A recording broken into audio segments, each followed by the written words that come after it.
बिस्मिल्लाहिर्रहमानिर्रहीम। अस्सलाम वालेकुम नाज़रीन, ट्रूथ सेंटर के साथ आपकी खिदमत में हाजिर मैं हूं मोहम्मद आसिफ बज़मी। आज हमारी कन्वर्सेशन का जो टॉपिक है वो लर्निंग फ्रॉम हिस्ट्री और इसका जो बेसिक थीम है वो कॉलोनियल पीरियड से है। अब कॉलोनियल पीरियड के हवाले से बहुत सारे हमारे सब कॉन्टिनेंट में स्कूल ऑफ थाट पाए जाते हैं। एक स्कूल ऑफ थाट आइडियोलॉजिकल है और दूसरा डिवाइड एंड रूल है। आइडियोलॉजिकल जो स्कूल ऑफ थाट है उसके मुताबिक ये है कि ब्रिटिश ने जो है मुसलमान ये बरसगीर के लोगों के दरमियान, क्योंकि पहले वो लोग जो बरसगीर में रह रहे थे, सिख थे, मुसलमान थे, ईसाई थे या क्रिश्चियन थे, जितने भी थे वो सारे मिल के रह रहे थे। तो जब क्रिश्चियन यहाँ पर आ गए तो उन्होंने ब्रिटिशर आ गए तो उन्होंने डिवाइड एंड रूल की गेम खेली और उनके दरमियान आइडियोलॉजिकल जो डिफरेंसेस पैदा करने की कोशिश की, रिलीजियस कॉन्फ्लिक्ट पैदा करने की कोशिश की। तो इसके ऊपर गुफ्तगू को मज़ीद हम आगे बढ़ाएंगे और उसके लिए मेरे साथ शामिल है हमारी मेहमान लीज़ा खालिद, अदारा उलूम इब्लागात पंजाब यूनिवर्सिटी से। अस्सलाम वालेकुम, आपको वेलकम करते हैं। Thank you so much. Lisa, तो आप क्या समझते हैं कि जो एक हिस्ट्री का नॉलेज है वो एज ए स्टूडेंट या एज ए यूथ हमारे लिए कितनी अहमियत का हामिल है और ये इससे हम क्या लर्न कर सकते हैं, अपने मुस्तकबिल को कैसे बेहतर बना सकते हैं? पहले थैंक यू सो मच मुझे बुलाने के लिए। और बात आपका सवाल ये है कि हिस्ट्री का नॉलेज क्यों इम्पॉर्टेंट है। तो हिस्ट्री का नॉलेज इसलिए इम्पॉर्टेंट है कि अगर आप सोचें कि आपको आपका माजी ना पता हो तो आप अपने हाल को भी नहीं जान सकते कि मैं कौन हूँ। आपके माजी से आपको आपका नाम, आपकी शनाख्त और आपकी जो जितनी भी आप किस घर से बिलोंग करते हैं, किस कबीले से बिलोंग करते हैं, किस विलेज से बिलोंग करते हैं, ये सब चीज़ें आपको आपका माजी बताता है। तो अगर हम किसी मुल्क को या किसी कंट्री को या किसी स्टेट को देखते हैं, जब तक उनको नहीं पता होगा कि वो स्टेट कैसे बनी, वो जिस आइडेंटिटी, जिस कल्चर को फॉलो कर रहे हैं वो कहाँ से आया, उसके क्या रूट्स हैं और उनके प्रॉब्लम्स, बहुत से मसाइल ऐसे होते हैं कि जिनकी जड़ हिस्ट्री से हमें मिलती है। तो हिस्ट्री इम्पॉर्टेंट है अपने आप को जानने के लिए, अपने हाल को जानने के लिए। और मुझे लगता है कि हाल को जानना इसलिए अहम है कि हाल को जानने से हमारा मुस्तकबिल निखर सकता है। अगर हमें पता होगा आज हमारे प्रॉब्लम्स क्या हैं, आज हम कहाँ स्टैंड कर रहे हैं, तो हम लोग अपने फ्यूचर को बेटर बना सकते हैं। हमारी सारी कोशिशें भी अपना मुस्तकबिल बेटर बनाने की तरफ हैं।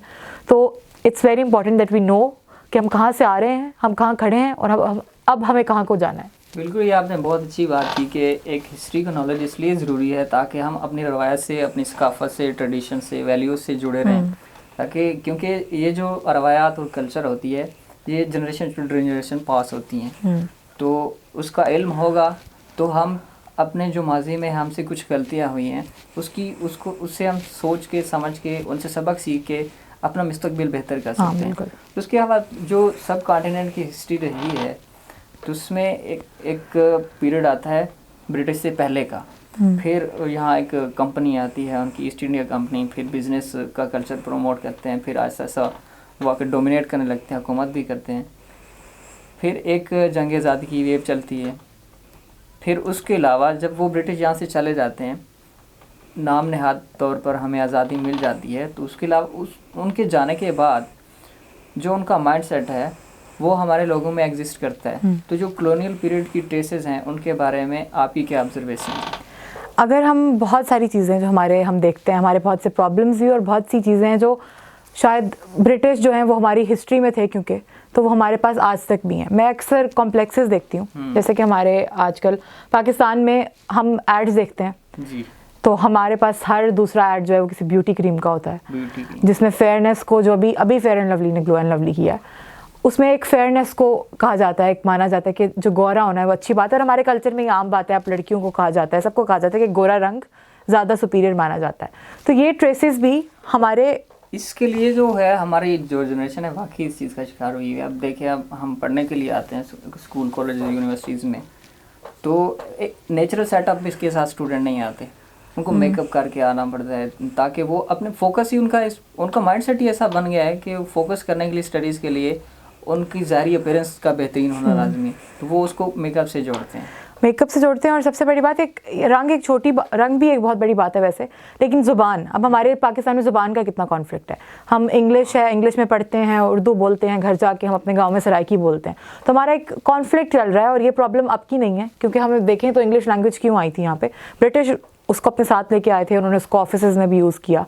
इसके अलावा बहुत सारी चीज़ें, जैसे कि ब्यूरोक्रेसी है, वो किस प्रिंसिपल्स पे चल रही है, वो उनका जो पूरा स्ट्रक्चर है, जो उनका पूरा सेटअप है, वो भी ब्रिटिश है। वो वहाँ तब शुरू हुआ था। और मसला हमारा ये है कि जो चीज़ें उन्होंने शुरू की थी, हम ये नहीं कह रहे कि ब्रिटिश कोई ईवल है या कुछ भी, ऐसी बात नहीं है। एक पीरियड था जब उन्होंने हमें, मतलब उनकी यहाँ पे कॉलोनी, हम लोग उनकी कॉलोनी थे, और वो बहुत सी चीज़ें स्टार्ट कर गए जिनको हमने कभी, जिन पर सवाल नहीं उठाया और उनको कंटिन्यू रखा। अच्छा, मेरे ज़हन में ये सवाल पैदा होता है कि ब्रिटिश यहाँ पर आए और उन्होंने चंद सौ साल यहाँ हुकूमत की, उससे पहले 700 साल तक मुसलमानों की हुकूमत रही, मिलके रहे ये लोग, मुसलमान, सिख, हिंदू, सारी जितनी भी कौमें हैं, जितनी भी ज़ुबान बोलने वाले हैं, कल्चरल डिफरेंसेस हैं, रिलीजियस डिफरेंसेस भी हैं, लेकिन उसके बावजूद हारमनी थी। लोग एक दूसरे को बर्दाश्त करते रहे, एक दूसरे के साथ रहते रहे। वो जो वैल्यूज़ थी हमारी 700 साल में बरकरार रही, वो 300 साल ब्रिटिश के आने की वजह से वो सारी नापैद कैसे हो गई?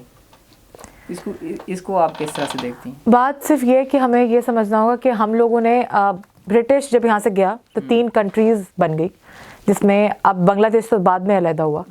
तो ये एक ऐसा रीजन था जो एग्जिस्ट कर रहा था और बड़े पीस से एक किंगडम के अंदर एग्जिस्ट कर रहा था।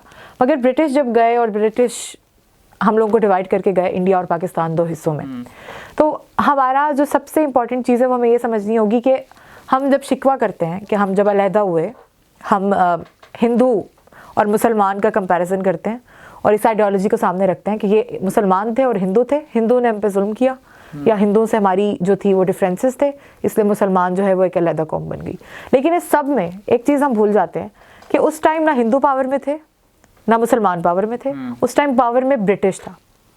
जो अब वो ब्रिटेन के लोग हैं वो पावर में है, तो उनको क्यों नहीं क्वेश्चन किया जाता? हमारी आज तक हमें लगता है इंडिया से हमारी जो दुश्मनी है, इंडिया से हमारी दुश्मनी इस बेस पर चली आ रही है ना कि हमारी पार्टीशन से दुश्मनी है, हमारे कश्मीर इश्यूज़ हैं, लेकिन हम ये नहीं देखते कि वो इश्यूज़ क्यों थे, और वो इश्यूज़ जब पैदा हुए तब रूल में ना वो थे ना हम थे, रूल में कोई और था। तो जो रूल में था उसको कंसीडर करना, जब हम उसको कंसीडर करेंगे तो मुझे लगता है कि हमारी वो जो विलन और हीरो वाली डायकॉटमी है वो डिवाइड होगी। हमें लगता है कोई एक विलन है, कोई एक हीरो है, और हमारी जो दुनिया की हिस्ट्री है वो ऐसे चलती आई है, हम हमेशा विलन्स ढूंढते आए हैं। बट बात ये नहीं होती कि कोई विलन होता है या कोई हीरो होता है, बात यह है कि बहुत सारे सेगमेंट्स काम कर रहे होते हैं। जब हम हिस्ट्री को देखते हैं, जब हम कॉलोनियल इरा को देखते हैं, तो हमें देखना पड़ेगा कि ब्रिटिश उस टाइम रूल कर रहे हैं, ना हिंदू पावर में है ना मुसलमान पावर में है, हम लोग नीचे हैं उस टाइम, और वो पॉलिसीज़ बना रहे हैं, वो लॉज बना रहे हैं, वो लॉ एंड ऑर्डर को इंश्योर भी वो लोग कर रहे हैं। तो अगर वहाँ पे कोई मतलब मसाइल आए हैं तो ब्रिटिश उसके लिए अकाउंटेबल है, और ब्रिटिश को बीच में लाना पड़ेगा।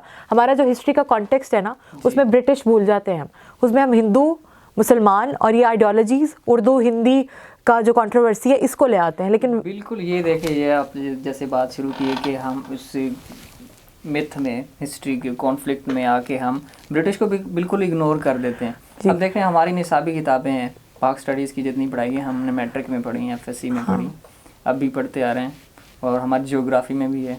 तो वो उन किताबों में जो इश्यूज़ हाईलाइट किए गए हैं वो ज़्यादातर हिंदू और मुस्लिम फसादात को उन्होंने हाईलाइट किया है। इन हाईलाइट के इश्यूज़ को करते करते क्योंकि ये लोग तो पहले से ही एक कौम की तरह रह रहे थे, एक मुल्क में रह रहे थे और बड़ी मोहब्बत और अमन से रह रहे थे। तो लेकिन उन्होंने जो कॉलोनियल पीरियड ने जो इनके दरमियान कॉन्फ्लिक्ट का बीज बोया, कंट्रोवर्सीज़ का, तो उसके बाद इन लोगों के जहनों में ऐसे भूत सवार हो गया कि इन्होंने बिल्कुल जो एक थर्ड पार्टी आई जिसने ये चीज़ें जो काज बनी उसको बिल्कुल इग्नोर कर दिया, या शायद उसको थोड़ा सा फेड कर दिया हिस्ट्री में आपस के ताल्लुकात को ज़्यादा उन्होंने हाईलाइट किया है। ये बात है हिस्ट्री में। अगर हम अपनी पाक स्टडीज़ की बुक देखें ना, तो मुझे लगता है उसमें बहुत सारी अमेंडमेंट्स की ज़रूरत है। उसमें हमेशा पाक स्टडीज़ में ब्रिटिश कहाँ है, मतलब हम लोगों ने, एक तो पाक स्टडीज़ जब हम हिस्ट्री शुरू करते हैं, 47 से पढ़ाना शुरू करते हैं, ठीक है पाकिस्तान बना, लेकिन उससे पहले जो हिस्ट्री है बेसिकली वो सब कॉन्टिनेंट की हिस्ट्री है, लेकिन वो हमारी भी है। लेकिन उसमें भी जो चीज़ें उन्होंने अगर कुछ टच दिया भी है, तो लॉर्ड वेल का प्लान, काबीना मिशन प्लान, हाँ, उनके जितने भी टच आए हैं हिस्ट्री में आ रहे हैं, उनके ये आ रहे हैं। उन्होंने कैबिनेट मिशन प्लान दिया, उन्होंने ये प्लान दिया, उन्होंने वो प्लान दिया, और ये भी वो प्लान डिस्कस हुए हैं जिसमें आके या तो मुस्लिम लीग नहीं मानती, हाँ। या फिर कांग्रेस नहीं नहीं मानती, वो चीज़ें लेकर आए। लेकिन उनकी तरफ से जो पॉइंट दिए गए थे उनको असल तौर पे जो डिस्कस करना चाहिए था मेरे ख्याल में, मेरी ऑब्जर्वेशन के मुताबिक शायद हम वो नहीं कर सके। और उनको डिस्कस करना चाहिए था और मुझे लगता है कि हकीकत को बताना चाहिए था जैसे वो थी। देखो इससे फ़र्क नहीं पड़ता कि ब्रिटिश ने क्या किया, हम किसी को कोई ब्लेम नहीं डाल रहे किसी पर भी कि वो विलन है या कोई हीरो, हम ये डाइकोटमी बना ही नहीं रहे। हम बात ये करें कि जो फैक्ट्स हैं उनको बताना चाहिए था जैसे वो थे। अगर हम बात करते हैं ना ब्रिटिश की, तो ब्रिटिश में अब इंडियन ऑथर्स हैं जैसे कि उनके जो शशि थरूर हैं और इतने लोग हैं जिन्होंने बुक्स लिखी हैं, जिन्होंने उस लिटरेचर को फैक्चुअल बेसिस पे डिस्कवर किया है कि ठीक है ब्रिटिश ने रेलवेज भी बनाए, ठीक है उन्होंने बिल्डिंग्स भी बनाई, बट उन्होंने बहुत एक्सप्लॉइट भी किया। और इस बात को रिकॉग्नाइज करना के ऊपर ही वो एडवर्साइड है कल्चर एंड इंपीरियलिज्म में कहते हैं ना कि the industrialization of British was actually based on deindustrialization of subcontinent। हाँ ये बात है। अब ये बात, और अब ये देखें ऑथर्स हम लोगों को बहुत सारी चीज़ें सिखा जाते हैं। ये जब लिटरेचर आया, जब लोगों ने ये चीज़ें पढ़ना शुरू की, तो उससे हमें अवेयरनेस आई कि ठीक है, अगर अब मैं बताती हूँ कुछ पोल्स हुए जैसे ब्रिटिश में, तो अभी भी लोग ब्रिटिश एम्पायर को मतलब ग्लैमराइज करते हैं। वो कहते हैं ग्लोरियस एम्पायर था, वो एक इरा था, ब्रिटिश रूल करता था, ठीक है वो करता था, लेकिन उसमें जो बहुत सारे लोग हैं, बहुत सारे तबकात ऐसे हैं जिनका नुकसान हुआ है, बहुत सारी इकोनॉमीज़ ऐसी हैं जो बैठ गई हैं। अगर हम बात करते हैं, हम सब कॉन्टिनेंट की बात करते हैं, सब कॉन्टिनेंट में क्या था कि मैंने पढ़ा था एक जगह, एक फैक्ट है और वो बड़ा अजीब है कि जो सेक्रेटरी ऑफ स्टेट था उसकी जो इनकम थी वो 90,000 इंडियंस के इक्वल थी। और अब ये वो टाइम चल रहा है जिसमें फेमिन्स भी आए, जिसमें बंगाल फेमिन आया। उसमें हम लोग बात जब इस सिनेरियो को देखते हैं तो हम ये नहीं कहते कि किसी ने उनके गले काट दिए या किसी ने उनके मुंह से खाना खींच लिया। बात यह है कि आपने उस टाइम जो पॉलिसीज बनाई वो एलियन टू इंडियंस थी। सब कॉन्टिनेंट के लोगों के लिए वो पॉलिसीज नहीं थी। आप जिस तरह का एक एम्पायर आपने बनाया, देखो हमारे घर में, हमारे घर के कुछ रिवाज हैं और हमारा घर एक तरह से चलता है। कोई और आकर उसको चलाने लग जाए और वो रूल्स हम बच्चों पर और सब पर अप्लाई करना शुरू कर दे, तो जब वो रूल्स हैं वो हमें समझ नहीं आएंगे, जाहिर सी बात है बच्चे डिस्टर्ब होंगे, उनका एक पूरा सिस्टम डिस्टर्ब हो जाएगा। तो जब ब्रिटिश यहाँ पे आया, इंसान को अल्लाह ताला ने अक्ल दी है, सोच दी है, तो वो उसके मुताबिक वो चाहता है कि अपनी ज़िंदगी को अपने जो तौर तरीके हैं, अपने डिफाइन किए हुए रूल्स के मुताबिक चले। तो एक जब बिल्कुल एलियन जिसको वो पहले जानता ही नहीं है, वो एक आ जाए और उसके ऊपर रूल करना शुरू कर दे और उसके कहे कि भाई आपने ज़िंदगी ऐसे नहीं गुजारनी, जैसे मैं कहूँगा वैसे गुजारनी है, तो वो वाकई उसमें कॉन्फ्लिक्ट तो आएंगे और जो हमारी आम सादा ज़िंदगी होती है उसमें बिगाड़ पैदा होगा। तो वो ये बिगाड़ देखने में पैदा हुआ है। अच्छा, आपने पहले बात की है कि इन्फीरियरिटी कॉम्प्लेक्स का शिकार रही है हमारी यूथ, तो उसके अलावा इन्होंने हमारी मैशियत का भी बहुत सारा नुकसान हुआ है। तो इसके हवाले से आप क्या कहना, आपके ऑब्जर्वेशन या आपने कोई फैक्ट्स पढ़े हैं तो वो हमारे साथ। हमारे पास हिस्ट्री का नॉलेज हमने डायरेक्ट तो वो जिया नहीं है, तो हमारे पास जो भी आता है वो ऑथर से आता है, डिफरेंट सोर्सेज से आता है। और उसमें अब हम अपने सोर्सेज जो हमारे ऑथर्स हैं या जो सब कॉन्टिनेंट के राइटर्स हैं, इंडिया के हैं, हमारे हैं, बांग्लादेश के हैं, हम उनको मानते हैं। और अब ये हमारे पास रिपोर्ट्स हैं उनके पास कि इंडिया एक कंसीडरेबल अमाउंट में जीडीपी में कंट्रीब्यूट कर रहा था जब तक ब्रिटिश नहीं आया था। उसके बाद जब ब्रिटिश आया और जब वो 100 साल बाद गया, तो जो वो जीडीपी में कंट्रीब्यूट कर रहा था वो उसका हाफ भी नहीं था, हाफ से भी कम था। मतलब 23% इंडिया काइंड ऑफ जीडीपी में 27%, हाँ 27 और 23% इतना जीडीपी में कंट्रीब्यूट कर रहा था ब्रिटिश के आने से पहले। और जब ब्रिटिश गया तो वो 5% 10% से भी कम था। तो बात ये है कि उनके एक्सपोर्ट्स, उनकी इकोनॉमी पूरी बैठी है जो हमें नज़र आ रही है। और ये बात भी ऑब्वियस है कि आप किसी मुल्क को क्यों कॉलोनी बनाते थे, क्योंकि आपको उनके रिसोर्सेज चाहिए होते थे, आप उनके रिसोर्सेज देके गए। हाँ, ये भी माइंडसेट पाया जाता है कि एक्चुअली में उन्होंने जो इंफ्रास्ट्रक्चर बनाया जहाँ एजुकेशन के तलीमी इदारे पर, लोग बड़े फ़ख्र से कहते हैं कि भाई ब्रिटिश यहाँ पर आए, उन्होंने तलीमी इदारे बनाए, आपको एक एजुकेशन का सिस्टम दे कर गए हैं, उन्होंने आके रेलवे बनाया। तो भाई रेलवे जो उन्होंने बनाया है उसके वो तो अपना उन सामान शिफ्ट करते थे। वो ट्रैक आप अब भी देख लें जो उन्होंने ब्रिटिश ने बनाए थे, तो वो उन्होंने लग से गुजरते थे जहाँ से रिसोर्सेज पाए जाते थे, जहाँ पर कोई या तो इंडस्ट्रियल प्रोडक्शन होती थी या नेचुरल रिसोर्सेज होते थे या कोयला पाया जाता था, तो वो एक जगह से दूसरी जगह वो ट्रांसफ़र करते थे। तो वो तो एक्चुअली में उन्होंने अपने फ़ायदे के लिए और अपने मफाद के लिए और इनके रिसोर्सेज यहाँ से जमा करके निकालने के लिए इस्तेमाल किया ना, तो वो ट्रांसपोर्ट करने के लिए तो उनको चाहिए था। अब कुछ कहते हैं ना, हमारे कहते हैं कुछ पाने के लिए कुछ खोना पड़ता है, तो उन्होंने बहुत कुछ पाने में थोड़ा बहुत खोया है। और सबसे बड़ी बात एक तो ना हम लोग ईवल को कैटेगराइज ऐसे करते हैं कि किसी ने चोरी की, या हम अक्सर हमारा एक वाकया सुना जाता है कि टेक्सटाइल वर्कर्स जो इंडिया के थे उनके अंगूठे काट दिए गए। बात ये कि ठीक है, ये बात भी ठीक है, लेकिन हम ये भूल जाते हैं कि पॉलिसीज़, एटीट्यूड गवर्नमेंट का लोगों की तरफ कैसे इम्पैक्ट करता है। हम ये नहीं कह रहे कि उन्होंने आउटराइट सबको मारा, सबके गले काटे, बट उन्होंने जो पॉलिसीज़ बनाई और उन पॉलिसीज़ ने आम लोगों को जैसे अफेक्ट किया, उनका लाइफ स्टाइल अफेक्ट किया, वो एक प्रॉब्लम है। जब उन्होंने टेक्सटाइल इंडस्ट्रीज़ पे पॉलिसीज़ ही ऐसी बनाई कि यहाँ की इंडस्ट्री जो हमारी इंडिया की थी वो फ्लरिश ही नहीं कर सकी। इंडस्ट्रियलाइजेशन आ रही थी, पूरी दुनिया में आ रही थी, जी बिल्कुल आ रही थी, इंडिया में क्यों नहीं आ सकी? क्योंकि आप वो एक इंडिपेंडेंट कंट्री थे ही नहीं, वो उस टाइम किसी की कॉलोनी थे। तो ब्रिटिश ने पॉलिसीज़ ऐसी बनाई कुछ जिन्होंने इसको सप्रेस किया। और मुझे लगता है कि इट्स वेरी इंपॉर्टेंट कि हम जब उन लिटरेचर को पढ़ते हैं, मेरी एक लिटरेचर में दोस्त पढ़ती हैं और उन्होंने मुझे बताया कि वो जब एडवर्ड सईद को पढ़ी थी तो वो कहती हैं कि जब ब्रिटिश लिटरेचर पढ़ते हैं हम, उसमें मैंने खुद भी नॉवेल्स पढ़े हुए हैं जेन ऑस्टन वगैरह के, उसमें वो जो लड़कियों का एक गेटअप दिखाया जाता है कि वो बहुत बड़े बड़े फ्रॉक्स पहन रहे हैं, वो बेशक लोअर क्लास के भी हैं ना, उनके भी बड़े बड़े गाउन्स हैं और बड़े एक लेविश स्टाइल है, एक वो जो उनकी मलकाएँ पहन रही हैं, जो भी एक उनके आम कपड़े हैं।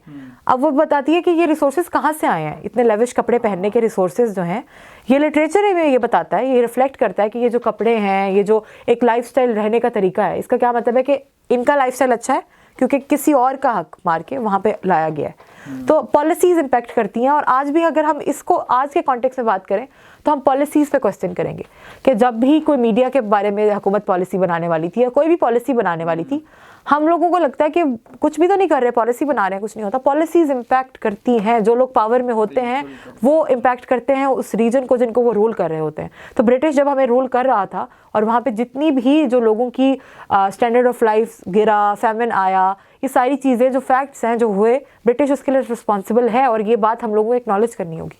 बिल्कुल ऐसे ही। वैसे हमारे लिटरेचर में भी देखें, हम पढ़े, और एक मैंने किताब पढ़ी शाहबनामा, उसके अलावा मूवीज़ देखी हैं, एक आमिर खान की एक वेल नोन मूवी है लगान, तो और भी बहुत सारी जो मूवी सब कॉन्टिनेंट में बनी हैं, उसमें वो दिखाते हैं ऐसा एलिमेंट कि उन्होंने किस तरह से लोगों के ऊपर जुल्म किए, उनका जो बेसिक ह्यूमन राइट्स है उनको कैसे वायलेट किया।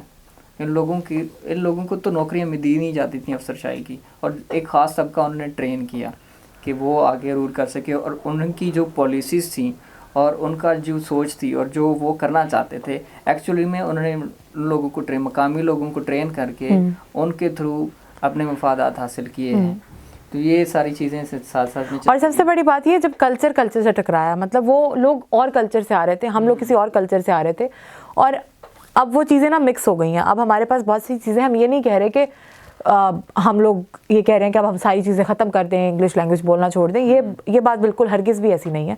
बात सिर्फ ये है कि इस चीज़ को एक्नॉलेज करना कि हमारा एक टाइम ऐसा आया कि हम क्राइसिस में गए, हमारा कल्चर थोड़ा सा मिक्स्ड है, हमारी मेमोरीज़ हैं कुछ ऐसी जो हमारे साथ चल रही हैं, तो हमें सिर्फ एक्नॉलेज करना है कि ये सब कुछ है। जब हमने खुद पढ़ा, मैंने जब ये लिटरेचर पढ़ा, कुछ भी नहीं हुआ, बट एक माइंडसेट बदला, एक एक्नॉलेजमेंट आई कि अच्छा यार, ब्रॉडर पिक्चर में ये हुआ था, अच्छा ब्रिटिश भी थे बीच में, अच्छा जो पाक स्टडीज़ में पढ़ाया वो ठीक नहीं था, अच्छा ये इंडिया का इतना कसूर भी नहीं है, अच्छा इंडिया और हमारे मसाइल यहाँ से शुरू हुए, कश्मीर इशू कहाँ से आया, जब वो हमें डिवाइड करके गए, ये डिवीज़न क्यों हुई। और सबसे बड़ी बात ये कि जब डिवीज़न हुई, मैं भी बात करी थी कल परसों कि 14-15 अगस्त को सेलिब्रेट करते हैं, अच्छी बात है, उस डिवीज़न में लाखों लोग मर भी तो गए।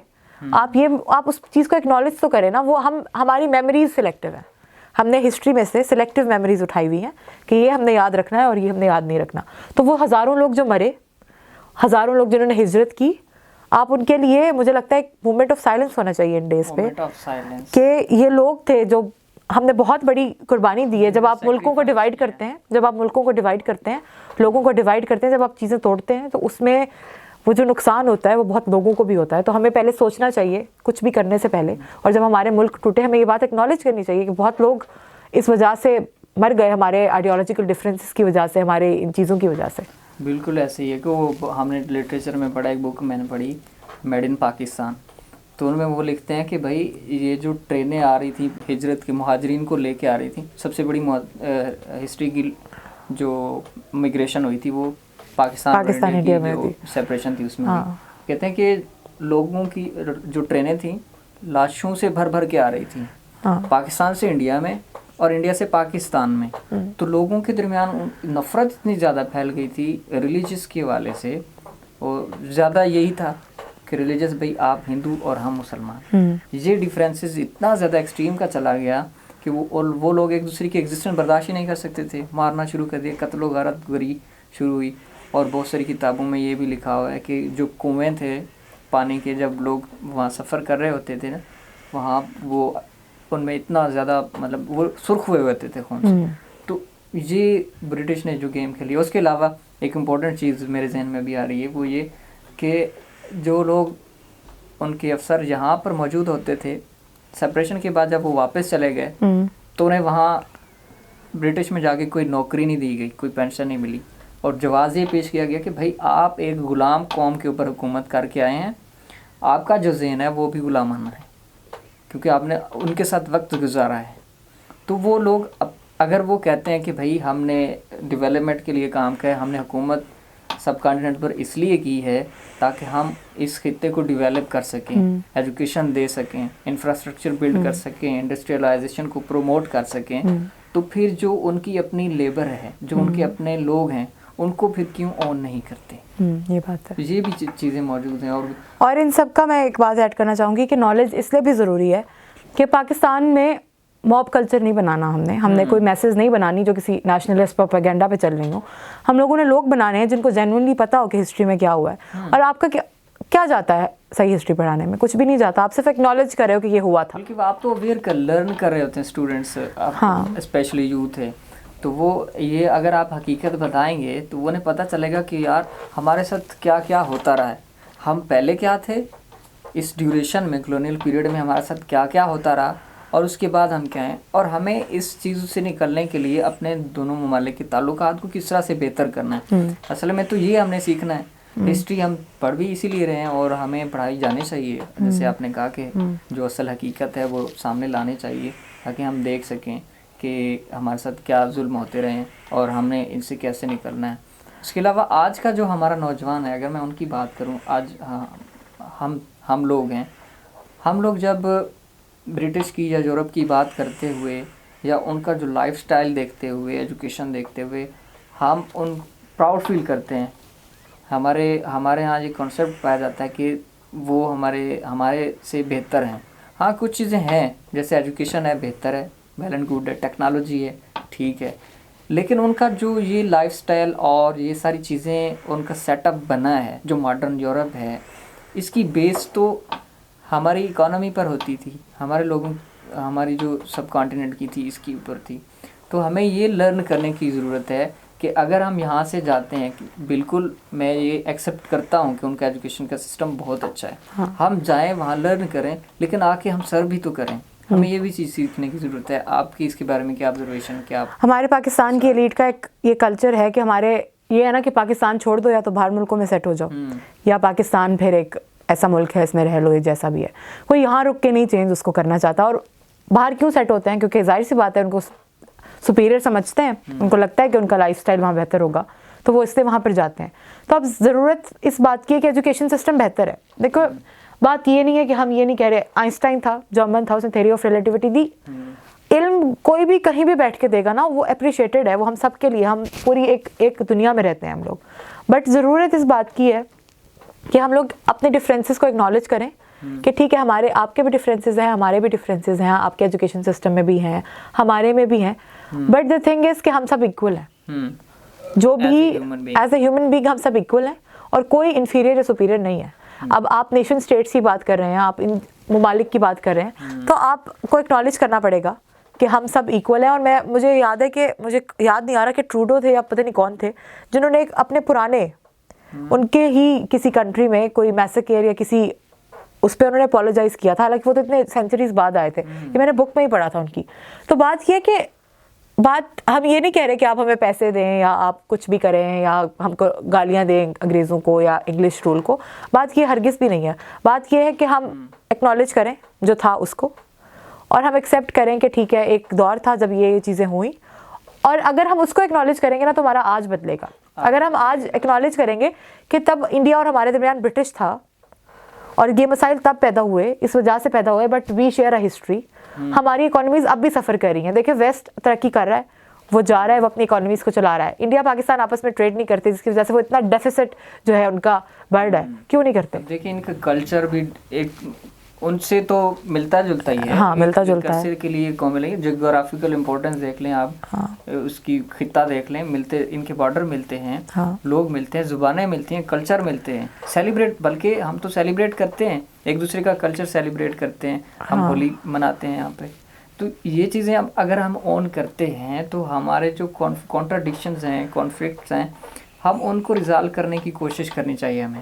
हमें चाहिए कि हम जो सारे मामलात हैं बॉर्डर के या पॉलिटिकल इश्यूज जितने भी हैं हमारे यहाँ, तो उसका कोई हल निकालें, क्योंकि ये एक खिता है, इसके बहुत सारे नेचुरल रिसोर्सेज पाए जाते हैं, और उसके अलावा बहुत इसकी पॉपुलेशन देख लें आप, ओवरऑल जो ग्लोबल पॉपुलेशन है उसकी बहुत बड़ी मार्केट है इंडिया पाकिस्तान, और अगर साथ में चाइना भी मिल जाता है तो इन्हें तो फिर अगर ये मिलकर रहते हैं तो ये तो एक दूसरे को कंधा से कंधा मिला के, जैसे कहते हैं ना कि खड़े हो जाएं, तो फिर और बात ये भी नहीं है कि हम किसी की नाजायज़ बात माने। देखिए अगर ह्यूमन राइट वायलेशन इंडिया में होती हैं, चाइना में होती हैं, जब हो रही हैं उनको आप करें, आप उनको क्रिटिसाइज़ करें।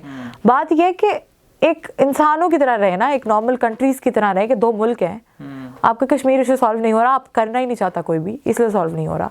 आप लोगों ने इसको जड़ बनाया हुआ है, आप लोगों ने ट्रेड रोकी हुई है, वहाँ पे भी, वहाँ जो भी होता है वो नेशनलिस्ट प्रोपेगेंडा करके हम पे डाल देते हैं, हमारा जो भी होता है हम उन पे डाल देते हैं। मतलब हमारे पास कॉन्स्टेंट एक विलन है, हम वो विलेनाइजेशन ख़त्म ही नहीं कर रहे। और हमने ब्रिटिश को भी विलन नहीं बनाना, अब हमने ये भी नहीं करना कि हम सारे मिल जाए फिर हम उनको कहेंगे ये विलन है, ये विलन, हाँ अब हम मिलके हाँ आप उन पे करेंगे, ये नहीं करना। विलन हीरो डाइकोटमी ख़त्म होनी चाहिए, और एक्नॉलेजमेंट होनी चाहिए कि जो फैक्ट्स पहले थे, जो अब हैं, और अब इंडिया पाकिस्तान क्यों इतने दुश्मन है।